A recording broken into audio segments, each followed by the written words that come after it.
What is up, everybody? BK Voiceover here, and welcome once again to the channel. Today, we are going to move a little bit further along in the off-season and kind of like take stock of where we are as far as our full official 90-man roster goes. The majority of free agency is done.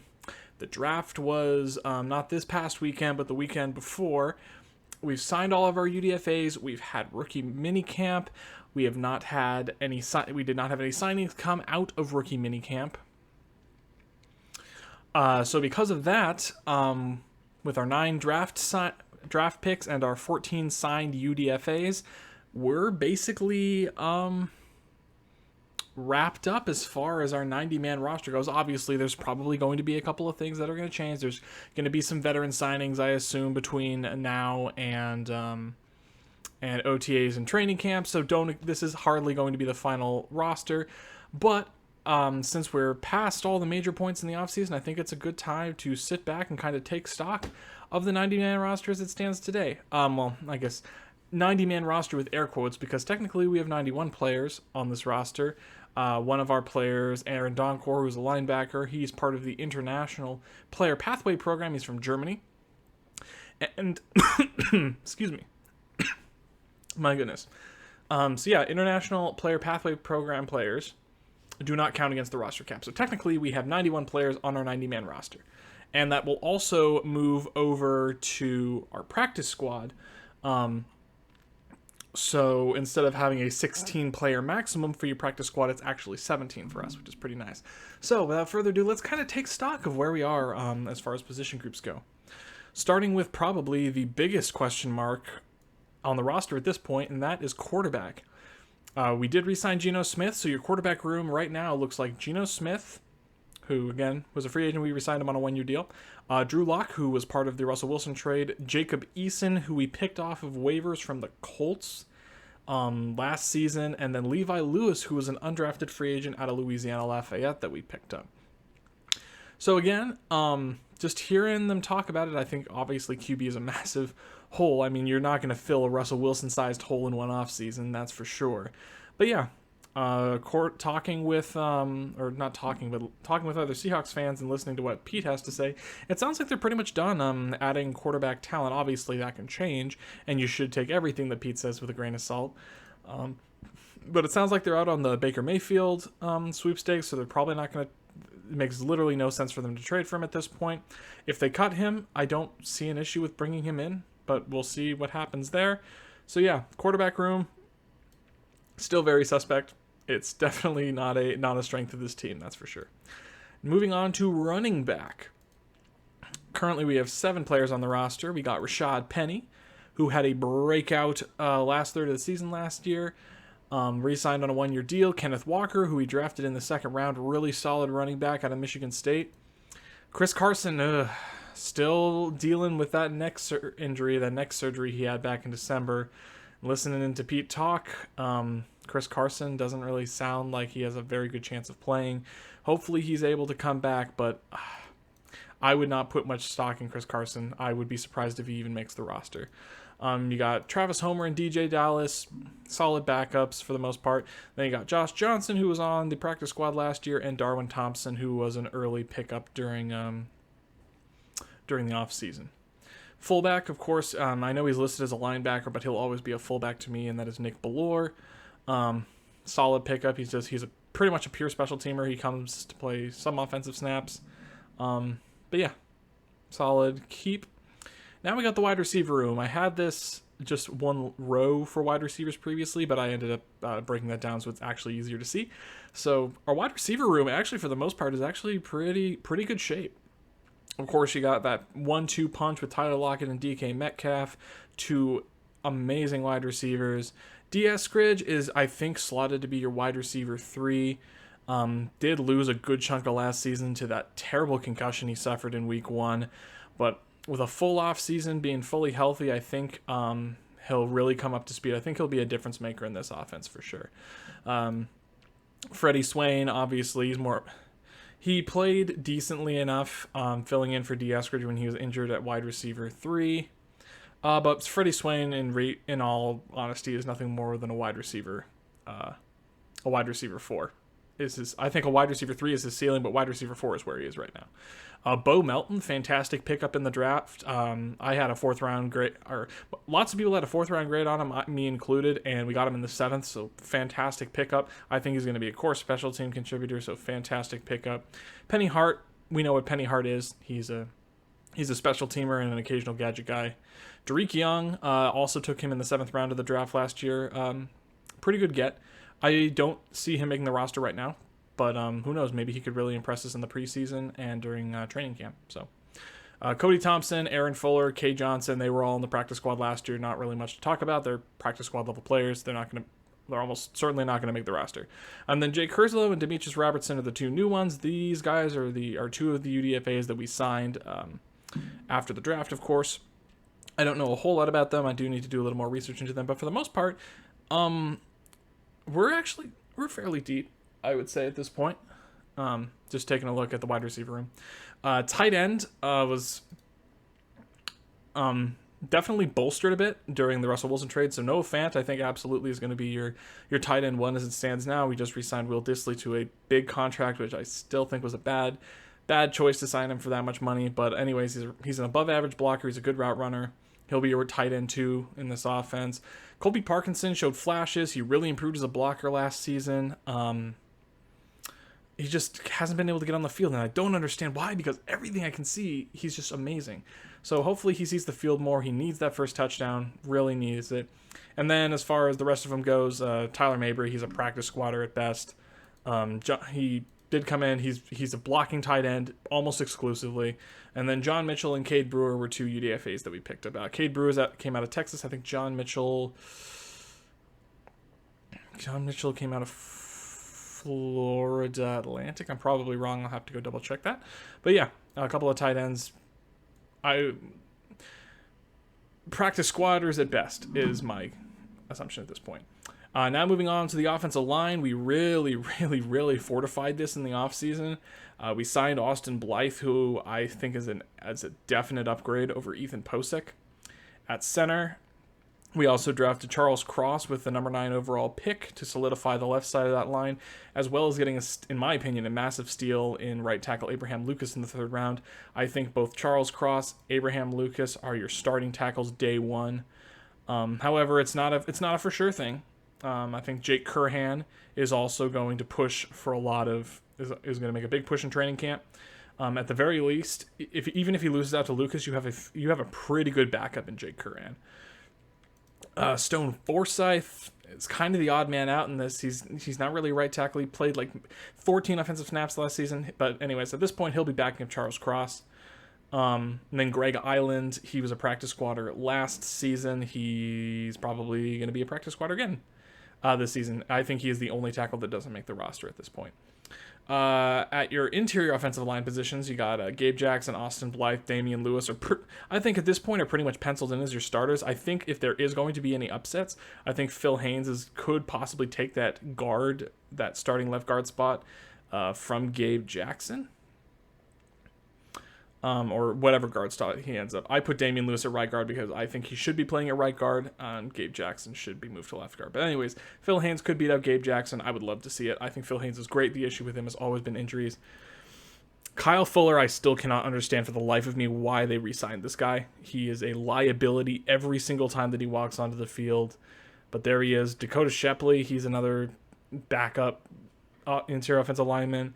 We got him off waivers from the 49ers at the start of the 2021 season. I doubt he plays a single snap unless something goes horrifyingly wrong. And then on top of that, Pierre-Olivier Lestage is more depth. He might be a practice squatter at best. We got him as a UDFA last season. Shamarius Gilmore we got as a UDFA this season. I think of all the UDFAs we signed, I think Shamarius Gilmore may have the best chance of making the roster of any of the UDFAs. I would love to see him kick Kyle Fuller off the roster and take his spot as a backup guard. And like that, we've covered the entire offense. That's 43 players off our 40-man roster. Now moving down to the defense. Starting off with nose tackle. or starting off with nose tackle. We re-signed Al Woods to a 2-year deal. It's not huge money, but I think at this point he's penciled in as your starting one tech or nose tackle. He'll be backed up by Brian Monet, who has seen some snaps in the past. He was a really good UDFA pickup. Love the guy. That's good. Matthew Gottel, he was another defensive tackle UDFA that we picked up this season. I don't know a whole lot about him. But yeah, he's definitely, I think at this point he's third in line. We did cut Niles Scott, who I think was penciled in as your third string nose tackle, but Matthew Gottel I think is definitely your third string nose tackle as it stands right now. Defensive tackle and defensive end are a little bit interchangeable just because in a 3-4, you have your nose tackle, you have your 3 tech, you have your big end, and then you have your 2 outside linebackers. So for defensive tackle, I have Quentin Jefferson listed as a defensive tackle as well. I think he more likely slides in as like a defensive end, but I think it's pretty interchangeable. So you got Poona Ford and Shelby Harris on outside of Al Woods, backed up by LJ Collier and Quentin Jefferson, who are then backed up, who I think will both make the roster, and then they are backed up by Miles Adams and Gerard Hewitt, both of whom were Gerard Hewitt was a pure practice squatter last season. Miles Adams was on the practice squad, but actually did get called up to the active roster a couple of times, so he does have some game day experience.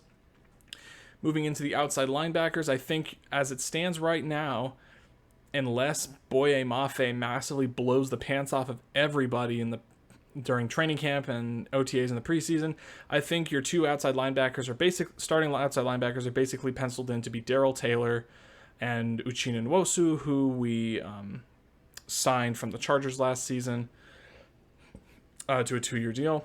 They'll be backed up by Boye Mafe, who was one of our second round picks this season, followed by Alton Robinson and Tyreek Smith. Alton Robinson, I still don't know how he's going to fit into a 3-4. He's built to be a 4-3 defensive end, and I don't know how he's going to fit into this 3-4 offense. I hope he gets snaps because his pressure rate is really good for the amount of snaps that he got. And then Tyreek Smith, he was a 5th rounder that we got. Good depth piece. I think you'll bring him in as a pure pass rusher every now and again, but yeah, I don't see him making a lot of impact his rookie season.